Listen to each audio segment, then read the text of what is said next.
బారు వంకాయలతో ఎప్పుడు కూరలు, ఫ్రైలు, ఇగుర్లు తిని బోర్ కొట్టేసిందా? అయితే ఒకసారి ఇలా కారం చేయండి, భలే ఉంటుంది. ముందుగా అయితే ఈ కారం కోసం అరచిప్ప కొబ్బరిని, అరకప్పు పల్లీలు, కొన్ని వెల్లుల్లి, ఉప్పు, కారం, జీలకర్ర ఇవన్నీ గ్రైండ్ చేసుకోవాలి. మరి పౌడర్ లాగా కాకుండా ఇలా కొంచెం పలుగ్గా ఉండేట్టుగా గ్రైండ్ చేసుకొని ఒక ఉల్లిపాయని కూడా వేసుకొని ముద్దలాగా ఈ విధంగా గ్రైండ్ చేసుకొని పక్కన పెట్టుకోవాలి.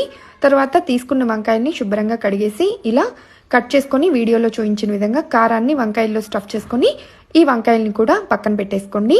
నెక్స్ట్ ఈ వంకాయల్ని ప్యాన్లో వేసుకొని ఫ్రై చేసుకుందాము. అందుకోసం ఒక 3 స్పూన్లు దాకా ఆయిల్ వేసుకొని వంకాయల్ని ప్యాన్లో సెట్ చేసుకొని వంకాయలు కాస్త ఫ్రై అయ్యేంత వరకు రెండు వైపులకు టర్న్ చేసుకుంటూ వంకాయలు మెత్తబడేంత వరకు ఫ్రై చేసుకోవాలి. ఇవి ఫ్రై అయిపోయిన తర్వాత ఒక ప్లేట్లోకి తీసుకొని పక్కన పెట్టుకొని పోపు పెట్టుకుంటున్నాను.